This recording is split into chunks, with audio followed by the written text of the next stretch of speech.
माही coaching centre channel में आपका स्वागत है। जेएसएससीजीएल जो कि आज 22 सितंबर का पेपर था, उसमें मैथ के क्वेश्चन जो आए हैं आज उनका हम लोग रिव्यू करेंगे। तो आइए स्टार्ट करते हैं अपने आज के पहले क्वेश्चन में।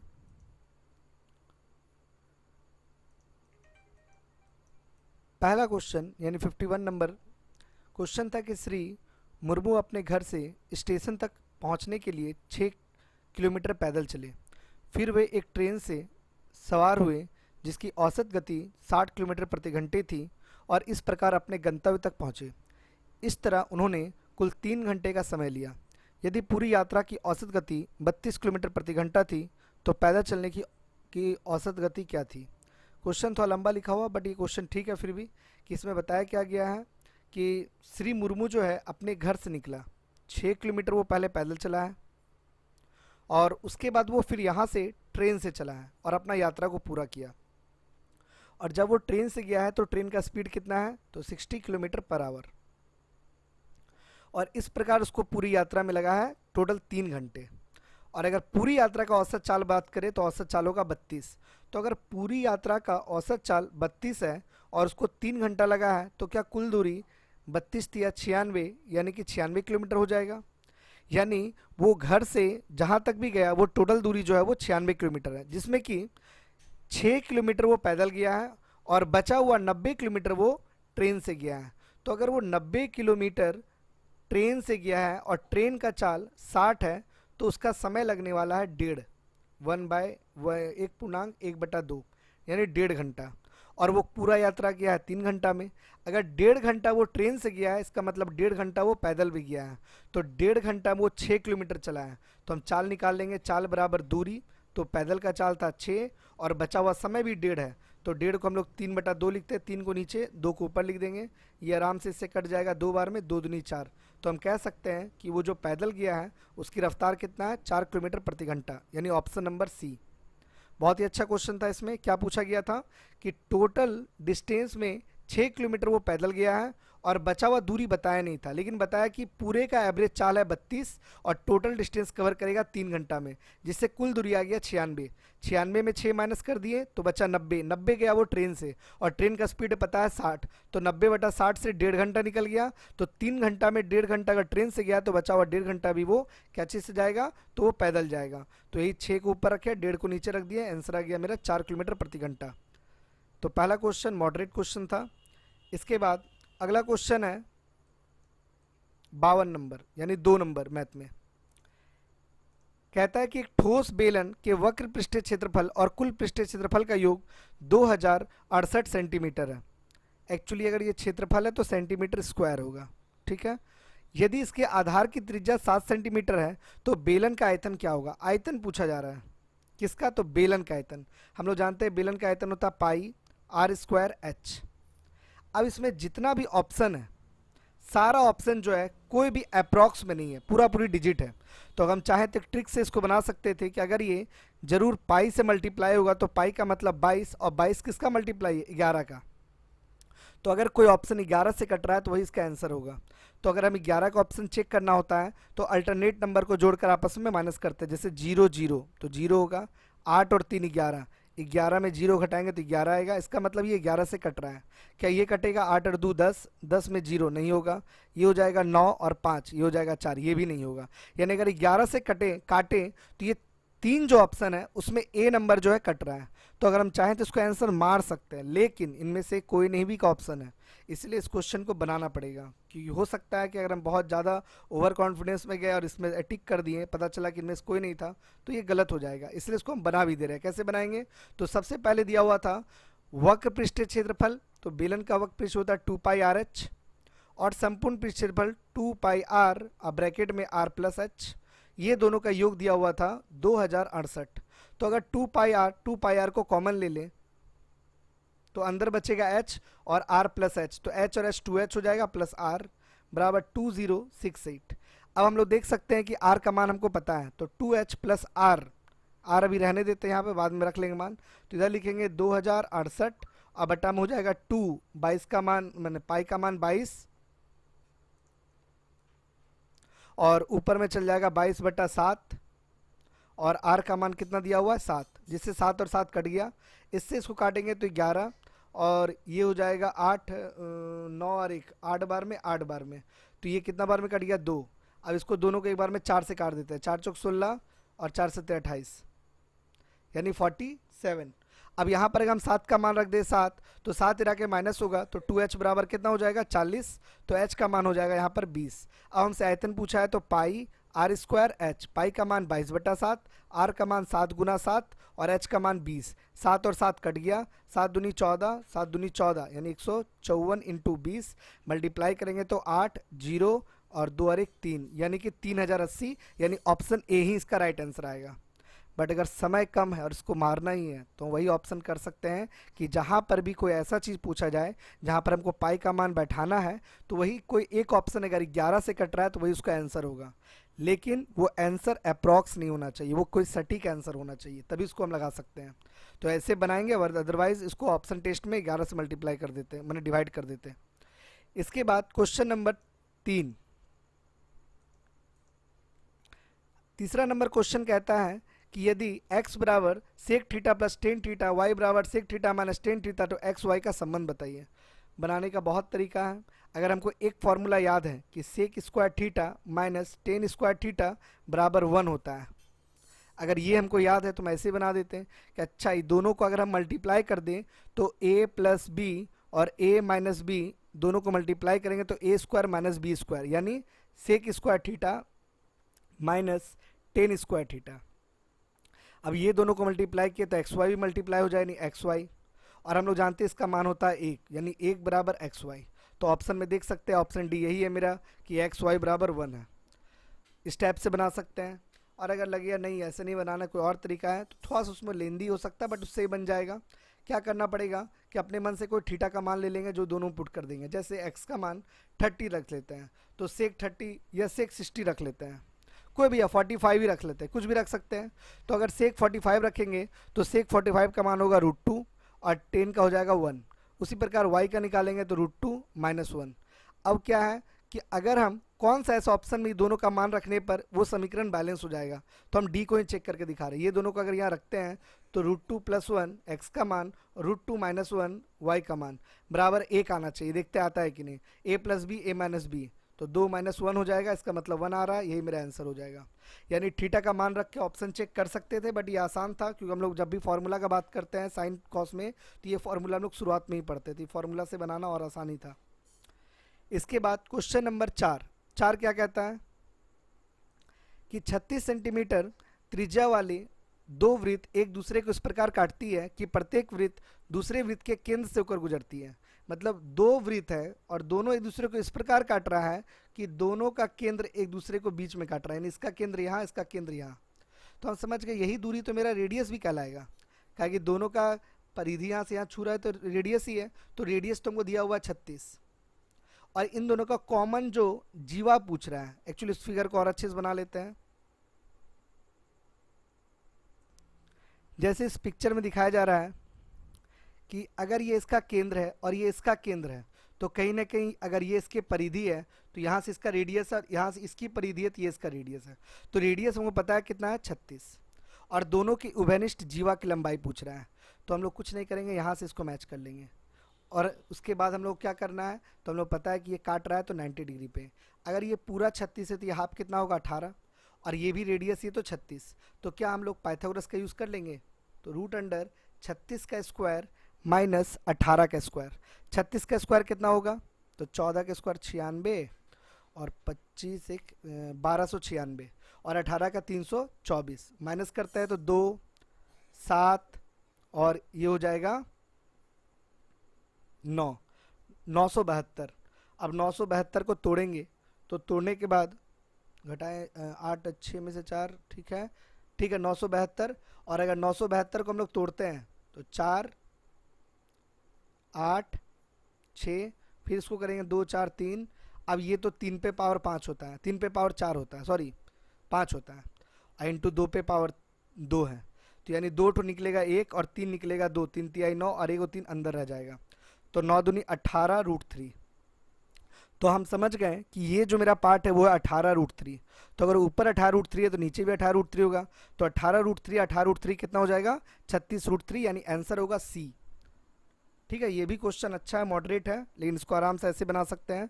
तो इसका आंसर होगा ऑप्शन नंबर सी, 36√3। अगला क्वेश्चन है, इसके बाद नेक्स्ट क्वेश्चन है 5 नंबर। ए बी सी क्रमशः 2,000, 25,000 और 10,000 रुपए के प्रारंभ निवेश के साथ एक व्यवसाय शुरू करता है। शुरुआत के 5 महीने में ए ने 4,000 रुपये निवेश किया। शुरुआत के 6 महीने बाद सी ने 8,000 और शुरुआत के 4 महीने बाद बी ने 8,000 निकाल लिया। तो वर्ष के अंत में x रुपए का लाभ हुआ। तो अनुपात बताना है, यानी अनुपात को सजाना है। तो हम लोग काम करते हैं कि लिखते हैं पहले ए, बी और सी। अब यहाँ पर देखते हैं कौन कितना पैसा पहले लगाया था। तो ए लगाया था 20,000, तो 20,000 को हम केवल 20 लिख रहे हैं। बी लगाया था 25,000 और सी लगाया था 10,000। तो बोलता है कि 5 महीने बाद ए जो है और 4,000 निवेश करेगा। तो यानी 20,000 वो लगाया था केवल और केवल 5 महीना के लिए, और उसके बाद वो और 4,000 ऐड कर दिया, यानी 20 के बाद 24,000 हो गया। और ये कब तक का बात है? तो वर्ष के अंत तक, यानी 1 साल। तो 5 महीना बीत गया तो अगला पैसा 7 महीना तक रहेगा। यानी कि शुरुआत में 5 महीना ए लगाया 20,000, फिर 4,000 और ऐड कर दिया 24,000, और वो लगाएगा 7 महीना, क्योंकि 7 5 12 महीना हो गया। सेम यहाँ पर बी के बारे में, बी 4 महीना बाद बी ने 8,000 निकाल लिया, यानी 4 महीना तक वो लगाया 25 और फिर वो 8,000 निकाल दिया, मतलब 17, और 4 यहाँ लिख चुके हैं, तो बचा कितना महीना? 8। सेम उसी प्रकार हमको सी का भी देखना है कि सी क्या कर रहा है। तो देख सकते हैं सी जो है कि 6 महीना के बाद 8,000 और निवेश करेगा। तो पहले 6 महीना लगाया और 8,000 निवेश किया, तो वो भी 6 महीना रहेगा। अब आराम से सबको जोड़ जोड़ के पहले निकाल लेते हैं। तो ये हो जाएगा 100, और इसको गुना करेंगे 7 को 28, 7 दूनी 14, 15 16, और ये 100 जोड़ देंगे तो कितना हो जाएगा? 268। ठीक है, उसके बाद 25 का हो जाएगा 100, 8 से 56, और ये हो जाएगा 236, सॉरी, यह हो जाएगा कितना? 236, और ये हो जाएगा मेरा 60, और 54 दूनी 108, यानी कि 168। अब यही तीनों को हम लोग काट काट के क्या करेंगे? अनुपात बना लेंगे, देखते कितना आएगा। तो इसको काटेंगे तो कितना हो जाएगा? 1 3 4 1 6 8, और ये हो जाएगा 8 1। इसके बाद और भी कट रहा है ये,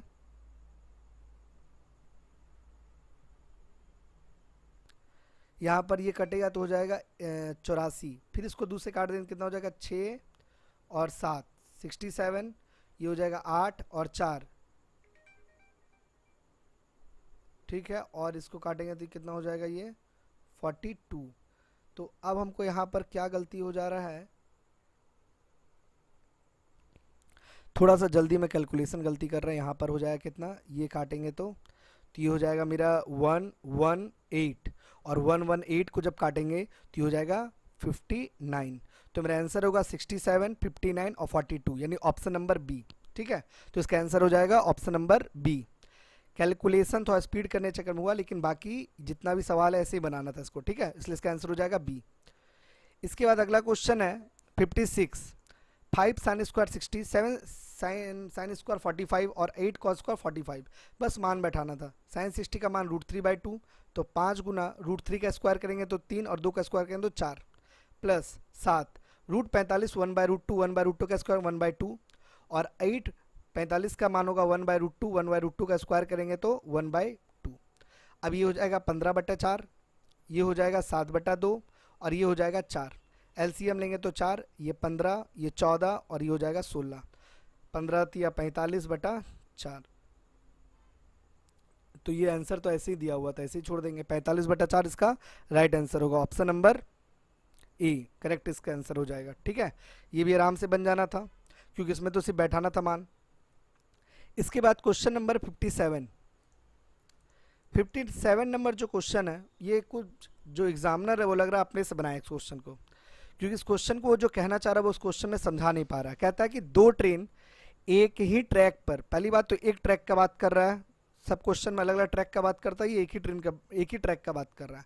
ठीक है, रांची और गिरिडीह से एक दूसरे की ओर 30 और 40 के स्पीड से आ रहा है। एक का स्पीड 30 है ट्रेन और एक है 40,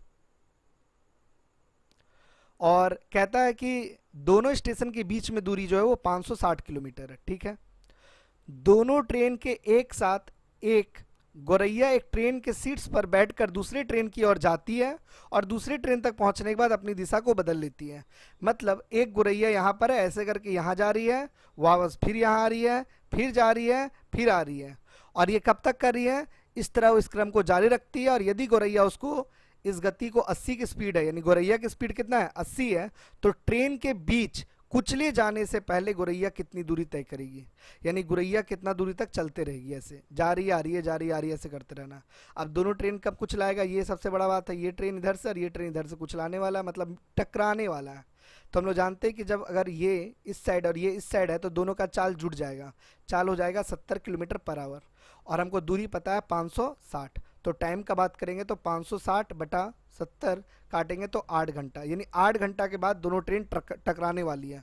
यानी उसी समय गोरैया जो है वो कुचले जाने वाली है। तो गोरैया के पास 8 घंटा है, तो वो अपने 80 के स्पीड से 8 घंटा भागते रहेगी, एक बार इधर एक बार उधर। तो इस प्रकार वो टोटल कितना दूरी तय करेगी? 640 किलोमीटर। ये इसका राइट आंसर होगा। बट ये क्वेश्चन एक्चुअली बहुत अटपटा है, क्या लिखना चाह रहा है वो बता ही नहीं पा रहा है। वो तो बहुत ज़्यादा पढ़ने के बाद समझ आ रहा है अच्छा ऐसा ही हो सकता है, बट एग्जाम में ये बनाना थोड़ा मुश्किल हो सकता है, लेकिन ऐसे ही क्वेश्चन को बनाना था। इसके बाद क्वेश्चन नंबर 58 क्वेश्चन भी पता नहीं क्या क्वेश्चन है, लेकिन इसमें बोला है कि 3 पुरुष 5 महिला मिलकर किसी काम को 3 दिन में पूरा कर सकते हैं, और उसी कार्य को 3 महिला 2 पुरुष की तुलना में 5 दिन अधिक लेती है। तो पुरुष की और महिला की दक्षता बतानी है। अब यहाँ पर कोई क्षमता तुलना उलना तो दिया नहीं है, बोलता है 3 पुरुष 5 महिला मिलकर 3 दिन, और 3 महिलाएं 2 पुरुष की तुलना में 5 दिन अधिक लेती है। तो क्षमता बताइए। अब इस क्वेश्चन को बनाना बहुत मुश्किल हो जा रहा है, तब लास्ट एक ऑप्शन ही तरीका था इसको बनाने का। अब एक एक करके सारा ऑप्शन नहीं चेक कर पाएंगे, जो हमको लग रहा है कि यही इसका राइट आंसर, इसी को हम चेक करके बता रहे कैसे बनेगा। मान लेते हैं कि पुरुष का पावर है 5 और महिला जिसकी पावर है 2। तो अगर हम लोग यहाँ पर 3 पुरुष का बात कर रहे हैं तो 3 पुरुष 5 महिला 3 दिन में काम कर रही है, तो कितना काम कर रही है टोटल निकाल लेते हैं। तो यहाँ हो जाएगा 5 तिहाई 15, पी का मान 5 रख दिए, और यहाँ पर 5 दूनी 10, ये हो गया 25 गुना 3, तो 25 तिया 75, यानी टोटल काम 75 है। अब यही 75 काम को कौन करेगी? महिला करेगी, 3 ठो महिला। तो एक महिला का पावर 2 है, तो 3 महिला का पावर हो जाएगा 6। तो 75 बटा 6, यानी इस हिसाब से महिला लोग को लगने वाला है 1, इसको एक काम करते हैं 25 बटा 2, यानी 12.5। कितना लग जाएगा? 12.5 दिन लगेगा। और अगर यही काम को 2 पुरुष करें, यही 75 काम को 2 पुरुष करें, तो 2 पुरुष का पावर हो जाएगा 5 दूनी 10, तो उसको लगेगा 7.5। तो हम देख सकते हैं कि पुरुष को लग रहा है 7.5 दिन, महिला को लग रहा है 12.5 दिन। तो कहीं ना कहीं पुरुष से ज़्यादा दिन ले रही है महिला। कितना ज़्यादा दिन? 5 दिन। और यही क्वेश्चन में बोला था कि 5 दिन अधिक लगेगी। अब इस क्वेश्चन को अगर ऐसे कोई बना पाएगा तो बनाएगा, अदरवाइज प्रोसेस से पता नहीं कैसे बनने वाला, बट ये ऐसे ही बना सकते हैं। इसके बाद अगला क्वेश्चन है 59 क्वेश्चन मिश्रण, जो कि अभी जितना भी एग्जाम हो रहा है उसमें मिश्रण का क्वेश्चन बहुत अच्छा दिया जा रहा है। ये भी बहुत अच्छा क्वेश्चन है कि 100 लीटर के मिश्रण में दूध पानी का अनुपात 2:3 है। 100 लीटर का मिश्रण है, इसमें दूध है 2 तो पानी है 3। इस मिश्रण में 10 लीटर को निकाल कर दूध मिला देना है, 10 निकालना दूध डालना, और इस प्रक्रम को 2 बार और दोहराना, मतलब कुल 3 बार। तो अंतिम में दूध कितना बचेगा? यानी इस क्वेश्चन में बताया गया है कि शुरुआत में ही 100 लीटर में से दूध है 2 और पानी है 3, तो 2 और 3 का अनुपात में अगर हम 100 को बांटेंगे तो 5 बराबर 100, तो 1 बराबर 20, तो 20 दूनी 40, यानी दूध की मात्रा है 40। और हमको दूध से ही मतलब है क्योंकि यहाँ लास्ट में दूध ही पूछा है। अगर हम 100 में 10 लीटर निकाल रहे हैं तो 100 का 10 लीटर कितना भाग है? 1/10, यानी हर बार हम 1/10 निकालेंगे। तो जब 1/10 निकालेंगे तो केवल तो दूध नहीं निकलेगा, 1/10 दूध निकलेगा और 1/10 पानी भी निकलेगा। तो हम लोग समझ गए 40 का 1/10 निकलने वाला है, यानी कितना निकलने वाला है? तो 4 लीटर निकलने वाला है। तो अगर 40 में 4 घटा दें तो अब दूध बचा 36, बदले में फिर 10 लीटर डाल दिया गया है दूध, यानी अब हो गया दूध की मात्रा कितना? 46। फिर इसका 1/10 निकालेंगे, यानी 4.6, और 46 में 4.6 को माइनस करेंगे तो 41.4। फिर 10 लीटर ऐड कर देंगे, 51.4। फिर 51.4 का फिर निकालेंगे 1/10, यानी कि 5.14। फिर इस 5.14 को किस में माइनस कर देंगे? तो हम कर देंगे 51.4 में 5.14 को माइनस, 6 2 6 4, 46.26, फिर 10 लीटर मिला देंगे तो ये हो जाएगा 56.26। यही मेरा आंसर हो जाएगा ऑप्शन नंबर ए। मतलब इस क्वेश्चन को और भी आसान बना सकते हैं, बट जो प्रोसेस पहले लग रहा है कि ऐसे बना सकते हैं वो बता दिया गया है, ठीक है। तो आगे बढ़ते हैं, इसका अगला क्वेश्चन। अगला क्वेश्चन है 60 नंबर कि एबीसी एक समबाहु त्रिभुज है, ठीक है। एबीसी एक समबाहु त्रिभुज है जिसकी यानी तीनों भुजा बराबर है एबीसी। त्रिभुज का क्षेत्रफल जो है, क्षेत्रफल मतलब √3/4 ए स्क्वायर, ये दिया हुआ है 36√3, तो √3 कट गया, ए स्क्वायर बराबर हो जाएगा 36 गुना 4, रूट के बाहर निकालेंगे तो 6 दुगुना 2 यानी 6 दूनी 12, यानी इसकी भुजा हो गई 12। अब इसमें परिवृत्त बनाना है जिसकी हमको त्रिज्या पता करनी है। तो हम लोग तो जानते हैं कि अगर इसका परिवृत्त का त्रिज्या निकालना हो तो ये जो इसका ऊंचाई है ये केंद्र को 2:1 में बांटेगा, और ये जो 1 होगा, या फिर डायरेक्ट परिवृत्त निकालना है यानी बड़ा वाला आर निकालना है, और अगर अंतःवृत्त बोलता है तो छोटा वाला आर निकालना है। तो परिवृत्त अंतःवृत्त के लिए आर निकालने का फॉर्मूला हो जाता है कि आर बराबर, जब आर निकालना हो तो a/√3, और अगर स्मॉल आर निकालना हो तो a/2√3। तो हमसे क्या पूछा है, परिवृत्त, परिवृत्त मतलब बड़ा आर, तो बड़ा आर निकालना तो क्या करेंगे, तो आर बराबर लिखेंगे ए का मान 12/√3। अब ये इससे कट जाएगा कितना, 4√3 का, ये इससे चढ़ती है 12, 4 कटेगा, 3 और √3 बच जाएगा। तो इसका आंसर क्या हो जाएगा, ऑप्शन नंबर सी। ये इसमें फॉर्मूला क्या लगाएं, तो एक समबाहु त्रिभुज का क्षेत्रफल लगा दिए, और अंतःवृत्त बनाना हो तो आर बराबर a/2√3, और बाह्यवृत्त बनाना यानी परिवृत्त बनाना हो तो a/√3 लगाते हैं, ठीक है। इसके बाद अगला क्वेश्चन है 61 यानी कि 11 नंबर।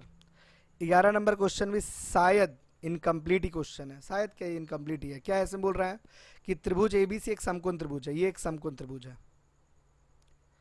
जिसमें कि ए बी सी 90 है यानी बी 90 है, और बी डी ए सी पर लंब है, बी डी जो है ए सी पर लंब है। तो बोल रहा है बी डी किसके बराबर होगा, तो ये सिर्फ बी डी किसके बराबर होगा कैसे बता सकते हैं। अगर हम लोग इस त्रिभुज से ये 90 माने तो इसका क्षेत्रफल होगा 1/2 A B Guna B C, और अगर हम नीचे से लें ये आधार और ये इसका ऊंचाई है तो 1/2 ए सी इंटू बी डी, तो ये 1/2 कट गया, तो कहीं ना कहीं अगर हम बी डी निकालना हो तो ये तो बन जा रहा है A B Guna B C अब बटा में ए सी। अब ऐसा ऑप्शन में तो दिख नहीं रहा कि बटा में को दिया हो, जैसा ऑप्शन दिया इसमें कोई मैच नहीं करने वाला। इसका आंसर एक्चुअली होना चाहिए A B Guna B C बटा ए सी, यानी आंसर होगा ये, सिर्फ इसमें बटा होना चाहिए था ए सी को बी नंबर में, तो ये क्वेश्चन शायद गलत ही है। इसके बाद अगला क्वेश्चन है 62 नंबर। 62 नंबर में कहता है कि एक वस्तु को 25% हानि पर बेचा जाता है, यदि लागत मूल्य दुगना कर दिया जाए, विक्रय मूल्य 660 रुपये वृद्धि कर दी जाए तो 20% का लाभ होता है। यानी से बोला गया है कि शुरुआत में जो वस्तु था उसको बेचे कैसे, हानि में, कितना परसेंट का हानि में, तो 25% का हानि में। 62 में कहता है कि एक वस्तु को 25% हानि पर बेचा जाता है यदि उसकी लागत मूल्य दुगनी कर दी जाए और विक्रय मूल्य को 660 रुपये वृद्धि कर दी जाए तो 20% लाभ होता है। तो वस्तु का लागत मूल्य, इसमें क्या करेंगे कि मान लेते हैं वस्तु का सीपी था 100, तो हम बेचे कैसे, तो 25% लॉस यानी 75 में। अगर लागत को दुगना कर दी यानी 200, और तब हमको वृद्धि मिलता है 660 का, और हमको लाभ होता है 20% का, तो 200 का 20% लाभ, तो 200 का 20% होगा 40 रुपया यानी 240। तो अब देख रहे हैं कि जो मेरा विक्रय था वो बढ़ गया, दाम एक्चुअली देख सकते हैं कि यहाँ पर वृद्धि हो गई, कितना का वृद्धि हो गया, तो 165। तो 165 जो बढ़ा वो किसके कारण बढ़ा, तो 660 रुपया कारण। तो अब हमसे पूछा है सीपी कितना होगा, यानी 100 बराबर कितना, तो एक्स लिख देंगे। अब इसको सॉल्व कर लेंगे, कितना आ जाएगा, तो सॉल्व करने पर ये हो जाएगा, 5 से काटेंगे तो 3 और 3, और ये हो जाएगा 20, और ये इससे कट जाएगा 2 बार में, 20 गुना 20 यानी 400 इसका राइट आंसर होगा। ऑप्शन नंबर सी इसका करेक्ट आंसर होगा। क्या किए कि 100 रुपये का चीज़ था 75 में बेचे, अगर दाम दुगना कर दे तो लाभ हमको 20% होगा यानी 240। तो देख रहे हैं कि जो मैंने विक्रय मूल्य था वो बढ़ गया, कितना 165, ये 165 बार 660, तो 100 बराबर कितना एक्स, सॉल्व कर दिए। अगला क्वेश्चन है 63 63 जो है वो औसत का क्वेश्चन है। इसमें कहता है कि एक कक्षा में 7 छात्रों की औसत आयु 28 है। पहले 3 छात्रों की औसत आयु 30 है। चौथा छात्र की आयु 5वें छात्र की आयु से 4 वर्ष कम है। अंतिम 2 छात्रों की आयु समान है। पहले 3 छात्रों की औसत आयु से 5 अधिक है। तो चौथे और 5वें का औसत बताना है। बहुत कुछ डिटेल लिख दिया लेकिन सब दिया हुआ है। 7 को बच्चा है 28 करके, तो ये हो जाएगा कितना 196। सच्चों का 56 आसान जो ठीक है। इसके बाद कहता है पहला 3 बच्चा है जो 30 करके है, 30 तिहाई 90। तो अगर घटा दें तो जो बचा कितना 106। अब 106 में जो है चौथा और पांचवा में 4 का डिफरेंस है। अगर चौथा और पांचवा में 4 का डिफरेंस है तो यहां पर एक हो जाएगा x। तो बोला क्या था कि चौथा छात्र पांचवा से 4 कम है, यानी अगर चौथा छात्र जो है x है तो पांचवा उससे 4 ज़्यादा होगा, यानी x+4। अब ये दोनों का निकालने के लिए हमको लास्ट का 2 बच्चा का पता होना चाहिए। तो लास्ट का 2 बच्चा समान आयु का है और पहले 3 के औसत से 5 अधिक है। तो पहले 3 का औसत 30 था ना, तो 5 अधिक मतलब 35। तो अगर दोनों बच्चा 35-35 करके है तो 35-35 70। 70 को माइनस कर लेते हैं तो बचेगा कितना 36, यानी चौथा और पांचवा जो मिलाकर है वो 36 है। तो 2x बराबर 32, तो x बराबर हो जाएगा 16। तो अगर चौथा पूछेगा तो 16 और पांचवा पूछेगा तो 20। क्या पूछा है? चौथा और पांचवा का एवरेज। तो 16 और 20 का एवरेज पूछा है। तो ये कितना हो जाएगा 18, यानी आंसर होगा ऑप्शन नंबर डी 18। ठीक है, ये कैलकुलेटिव था और कुछ नहीं है इसमें। 7 बच्चा 28 196, 3 बच्चा 30 90, घटा दिए तो 106 बचा, जिसमें कि लास्ट जो बच्चा 2 है वो 30 से 5 अधिक है, यानी 35-35 70 घटा दिए बच्चा 36। अब चौथा पांचवा अगर 36 का है तो डैड बना लेना था, एवरेज ही तो पूछा था, उसमें निकालने का जरूरत ही नहीं था कि चौथा और पांचवा कितना का है, डैड बनाना था। यहाँ पर हम भी बेकार इसमें इतना गए। जब दोनों का योग 36 पता चल गया तो 36/2 कर देंगे तो एवरेज कितना हो जाएगा 18। हमको लगा चौथा या पांचवा किसी का पूछा होगा, ठीक है, इसलिए हो जाएगा इसका आंसर 18। इसके बाद क्वेश्चन नंबर 64। एक निश्चित राशि 8% प्रति वर्ष की दर से 2 वर्ष में CI इतना रुपए है, समान वर्ष में साधारण ब्याज पूछ रहा है। 2 साल का 8% निकाल लेंगे तो हम लोग जानते हैं कि 2 साल 8% CI में प्रतिशत सूत्र से निकलता +8 8 गुने 8/100 ऐसे। क्या कि अगर साधारण ब्याज रहेगा तब तो 8 और 8 16 हो जाएगा, लेकिन अगर CI का बात करें तो 2 साल का प्रतिशत ऐसे बढ़ता है। तो ये कितना हो जाएगा 16.64। तो 16.64 बराबर कितना दिया था 6656, और हमसे SI पूछा है 2 साल का, तो 8 दूनी 16% पूछा है, कितना होगा ये x। ये पॉइंट को हटाएंगे तो 2 शून्य बैठेगा। क्या ये से कट रहा है? तो 4 चौक 16, 6 चौक 24 25 हाथ में 2, 6 चौक 24 2 26, 4 2 6, यानी ये पूरा पूरी कट रहा है 4 बार में। तो x बराबर हो जाएगा 16 चौक 64, यानी आंसर हो जाएगा ऑप्शन नंबर सी। इसको ऐसे बनाएंगे क्योंकि साधारण ब्याज रहता तो सेम रेट हर साल बढ़ता, 8 8 8 16 हो जाएगा। अगर CI रहेगा तो प्रतिशत सूत्र से बढ़ाते हैं। इसके बाद अगला क्वेश्चन है 65। 65 में कहता है कि BCD जिसका वेतन है 2 3 4 5, उनके वेतन में 20 30 और 40 की वृद्धि हो गई। 2 3 4 5, इसको 20% बढ़ गया। 20% बढ़ना मतलब 120/100 यानी 6/5। 30% मतलब 130 यानी 13/10। 40% मतलब हो जाएगा 2/7/5 और 50% वृद्धि मतलब 3/2। तो बोला डी का बढ़ा हुआ वेतन, तो डी को निकालना है। तो डी को हो गया 15/2 यानी 7.5। तो 7.5 बराबर कितना दिया हुआ है? तो 7.5 बराबर दिया हुआ था 560 रुपया। ये पॉइंट हटाएंगे तो 1 आराम से यहाँ बैठ जाएगा, ये से काटेंगे तो कट जाएगा पूरा बार में। देख लेते कटता है कि नहीं। थोड़ा जल्दी का चक्कर में इसमें क्या मिस्टेक कर रहा है, नाम में, नाम थोड़ा देख लेते हैं। एक्चुअली नाम नहीं लिखा इसलिए ऐसा हो गया। B C D और E है। B है 2, C है 3, ये है 4 और ये है 5। ये कितना बढ़ रहा है? तो ये बढ़ रहा है मेरा 40%, 140/100। 0 0 कट गया, 4 चौक 56, 5.6 आएगा। तो 5.6 बराबर 560 रुपया। तो एक बराबर कितना हो जाएगा? तो एक बराबर हो जाएगा 100 रुपया। क्या कि पॉइंट हटेगा तो 1 शून्य बढ़ेगा, तो 1 बराबर 100। अब क्या पूछा है? तो BCD का मूल वेतन, मूल वेतन तब तो यही पूछ रहा है।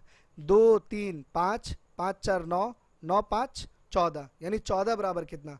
तो अगर 1 बराबर 100 तो 14 बराबर 1400। आंसर हो जाएगा ए। ठीक है, B C D E, actually video लंबा होता जा रहा है इसलिए जल्दी के चक्कर में गलती हो गया उसमें नाम लिखने में, इसलिए ध्यान रखना कि ऐसा क्वेश्चन भी बहुत आराम से बनाना था कि बी सी डी ई 2 3 4 5 था, तो यहाँ पर दिया हुआ था 2 3 4, 4 को हो गया, 4 को बढ़ाना था कितना 140%, बढ़ाया तो आया 5.6, 5.6 किसके बराबर है 560 के बराबर, तो 1 बराबर 100। अब पुराना वेतन का योग पूछा है, सबको जोड़ करके 100 से गुना किया तो आंसर हो जाएगा 1400। इसके बाद क्वेश्चन नंबर 66 में कहता है कि शंकु की त्रिज्यक ऊंचाई 20 है, यदि इसकी आधार की क्षेत्रफल इतना है तो शंकु का वक्र पृष्ठ क्षेत्रफल। अब इस क्वेश्चन को अभी शुरुआत में ही बोले थे, अगर ऐसा क्वेश्चन जब भी मिलता है जहां पर सटीक आंसर है, अप्रॉक्स नहीं है, और वहां पर हम पाई पुट कर रहे हैं, क्योंकि वक्र पृष्ठ क्षेत्रफल अगर हम लोग निकालेंगे शंकु का यानी पाई आर एल, पाई बैठाएंगे इसका मतलब 11 का मल्टीपल आंसर होगा। क्या ये 11 से कटेगा? नहीं नहीं नहीं, एक ही ऑप्शन कट रहा है, आंसर बी होगा। और कुछ नहीं करेंगे, ऐसे बनाएंगे। लेकिन अगर प्रोसेस जानना है तो वो भी दिखा दे रहे कैसे बनेगा। तिर्यक ऊंचाई मतलब एल 20 दिया हुआ है, आधार का क्षेत्रफल यानी आधार तो नीचे सर्किल होता है, तो पाई आर स्क्वायर बराबर 616, तो आर स्क्वायर बराबर हो जाएगा 616 बटा 22 ऊपर में 7। इससे इसको काट देंगे तो ये हो जाएगा 5 और 6, और ये कट जाएगा कितना बार में, तो ये हो जाएगा 28। 28 गुना 7 यानी हो जाएगा आर बराबर 28 का हो जाएगा 7 निकलेगा एक ठो और एक ठो निकलेगा 2, 7 दूनी 14, आर का मान आ गया 14। अब हमको निकालना था पाई आर एल, पाई का मान 22/7, आर आ गया मेरा 14 और एल आ गया मेरा 20, ये 2 बार में कट जा रहा है, तो 2 दूनी 4, 4 दूनी 8 यानी 880 इसका राइट आंसर होगा ऑप्शन नंबर बी। इतना बनाने से अच्छा है कि अगर एक ही ऑप्शन मैच कर रहा है 11 का मल्टीपल, बस वही मेरा आंसर होगा, इसमें लंबा चौड़ा हिसाब किताब नहीं करना, वरना एग्जाम में बहुत समय बर्बाद हो जाएगा, और जैसा पेपर उसके हिसाब से अगर आप समय बर्बाद करते हैं तो पूरा 150 क्वेश्चन अटैम्प्ट कर ही नहीं पाएंगे।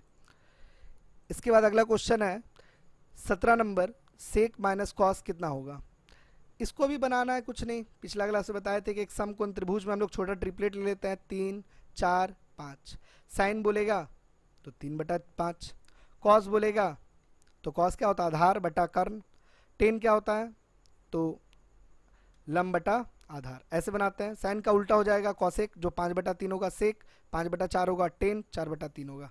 तो यहाँ पर दिया हुआ था सेक, सेक कितना मान होगा 5/4, कॉस कितना होगा 4/5, निकालते हैं, एलसीएम हो जाएगा 20 और ये हो जाएगा 25 और 16 यानी 9/20। कौन सा ऑप्शन में 9/20 आने वाला देखते हैं। साइन का मान होगा 3/5, कॉट का मान होगा 4/3, 4×3 12 और 15, ये तो नहीं आने वाला, ये ऑप्शन नहीं होगा।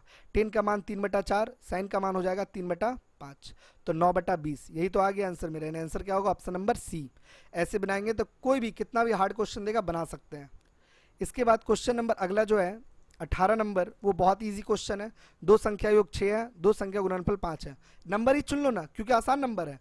दो संख्या जिसको जोड़ने पे 6 और गुना करने में 5 आता हो, यानी 1 जोड़ 5 और 1 गुना 5, तो हम समझ गए 1 का स्क्वायर 1 और 5 का स्क्वायर 125, ये जोड़ देंगे तो 126 इसका राइट आंसर होगा ऑप्शन नंबर डी। और इस पर अब कोई अलग से सवाल नहीं करने वाला है, इसमें ऐसे ही बनाएंगे इसको। अगला क्वेश्चन है 69 यानी कि 19 नंबर क्वेश्चन। इस क्वेश्चन को बनाना बहुत ज़्यादा ही दिक्कत है, इसको बना पाना एग्जाम में बहुत मुश्किल है, क्योंकि समय में नहीं बना पाएंगे, बना ही नहीं पाएंगे। फिर मैं इसका प्रोसेस समझा रहे कि आखिर इसमें करना क्या था। यहाँ था 2 9 16 डॉट डॉट डॉट 632। एपी में दो क्रम दिया हुआ है, बोलता है कि S1 S2 के बीच सभी सामान्य पद, सामान्य मतलब कॉमन, जैसे ये है ना 2 9 16, 7 बढ़ रहा है सब में, 7 बढ़ाते चलो, 16 में 7 जोड़ेंगे 23 30 37 44 51 58 65 ऐसे डॉट डॉट डॉट। इसको बढ़ाएंगे तो 4 4 का डिफरेंस है, 7 4 11 11 15, 7 11 15 19 23 27 31 35 39 43, उसके बाद 47 51 ऐसे ऐसे। तो जो कॉमन पार्ट है उनका योग बताना था। इसमें कॉमन क्या मिल रहा है देखिए, यहाँ पे 23 और 23, 51 और 51, यानी यही मेरा एपी हो गया कि 23 51 डॉट डॉट डॉट कितना तक जाएगा, तो छोटा नंबर तो 632 है, इसी का कहीं तक जाएगा लास्ट में, तो कहाँ तक जाएगा वो भी निकालना है और उसके बाद उसका योग निकालना है। तो इसको हम एपी में बनाएंगे तो ए का मान हो गया मेरा 23 और डी निकालने के लिए दोनों का डिफरेंस, कितना का डिफरेंस हो जाएगा ये 28 का। और रहा बात लास्ट नंबर क्या करे, तो एक अप्रॉक्स में अपने मन से 630 ले लेते हैं, 32 भी ले सकते हैं बट आसान है ना, 632 ले लेते हैं। एन निकालते हैं, अप्रॉक्स एन क्या आने वाला है, तो ए एन बराबर A plus N minus one into D 28, और यह ए एन को हटा के 632, 23 घटा देंगे तो कितना हो जाएगा ये 9, 609, और इसको अगर 28 से भाग दे दें, अप्रॉक्स क्या आने वाला देख लेते हैं, तो ये काटने के बाद आ जाएगा 21.75, और n माइनस वन इधर आके जुड़ जाएगा तो n का मान लगभग 22.75, यानी हम कह सकते हैं n का मान लगभग हो जाएगा 22। अब हमको ऐसा निकालना है इस क्वेश्चन में, यही मेरा कैलकुलेशन है, इसी से मेरा आंसर आने वाला है। इसको एग्जाम में बना पाना बहुत मुश्किल है, बहुत। तो यहाँ पर हम लिखेंगे एस एन बराबर क्या होता है n/2 फर्स्ट नंबर और लास्ट नंबर, तो n को ले लेंगे 22/2, पहला नंबर हो जाएगा 23, लास्ट नंबर मेरा हो जाएगा कितना, तो हम लास्ट नंबर के लिए या फिर वही फार्मूला बड़ा लेते हैं, अगर ए एन हमको नहीं पता चल रहा है क्योंकि ए एन निकालना पड़ जाएगा, इससे अच्छा वही ले लो। एस एन बराबर n/2 ब्रैकेट में होता है 2a plus n minus one into D, ये वाला बनाते हैं। तो ये कितना हो जाएगा मेरा 22/2, 2, 23 दूनी 46, 22 में एक गया 21, और डी का मान कितना दिया हुआ 28, ऐसे। तो इसको हम लोग सॉल्व करेंगे तो यहाँ आ जाएगा 11, और ब्रैकेट में आने वाला है 46 प्लस 21 गुना 28 करेंगे तो आ जाएगा 588, जोड़ देंगे 634, और ये गुना करेंगे 11 से, तो आंसर आने वाला है 6974। ये इसका राइट आंसर होगा, ऑप्शन नंबर डी। एग्जाम में इस क्वेश्चन को बनाना बहुत मुश्किल है, ठीक है, ये क्वेश्चन बहुत लेंदी दिया हुआ था, आपको बना ले तो बहुत अच्छा बात है, लेकिन क्वेश्चन ऐसे ही बनने वाला है। अब लास्ट क्वेश्चन है 70 नंबर। 70 नंबर क्वेश्चन में कहता है कि ए अकेले 12 दिन में 2/5 भाग करता है, यानी ए 2/5 भाग 12 दिन, तो पूरा भाग कितना हो जाएगा 30, यानी ए हो जाएगा 30। बी ए से 25% अधिक कुशल है, बी जो है ए से 25% अधिक है, यानी 100 है तो 125 है, काटेंगे तो 5 4, यानी ए एक दिन में 4 रोटी खाता है, तो 30 दिन में कितना रोटी खाएगा 120, तो 5 रोटी करके ये कितना दिन में खा लेगा 24 में, यानी बी का मान आ गया मेरा 24। अब सी क्या बोल रहा है, तो सी जो है बी से 12 दिन कम है, तो सी जो है बी से 12 दिन कम है तो 24 में 12 घटाएंगे तो 12, और डी जो है सी से 25% कम कुशल है, डी जो है सी से 25% कम कुशल है, मतलब ये 3 और ये 4। सी अगर एक दिन में 4 रोटी खाता है तो 12 दिन में कितना आएगा 12 चौक 48, तो ये 3 करके कितना खा लेगा, तो ये हो जाएगा 16, यानी डी का मान आ गया 16। सब मिल करके पूछा है, 30, 24, 12 और 16 का एलसीएम निकालेंगे। एलसीएम निकालेंगे कितना आ जाएगा ये 240, ये कटेगा कितना बार में 8, ये कटेगा 10, ये कटेगा 20, ये कटेगा 15, जोड़ देते हैं 18, 38 और 15 हो जाएगा 38 और 15 53, यानी 240/53। ये इसका राइट आंसर होगा, ऑप्शन नंबर डी। कैलकुलेटिव तो बहुत ज़्यादा क्वेश्चन है, इस 20 क्वेश्चन को बनाने में बहुत समय लग जाएगा, 1 घंटा लग सकता है, लेकिन ये लेवल बहुत ज़्यादा ही हार्ड था। मिलते हैं अगले वीडियो में, तब तक के लिए सबको बाय, और वीडियो पसंद आए तो वीडियो को जरूर लाइक करें, शेयर करें और चैनल को सब्सक्राइब करें।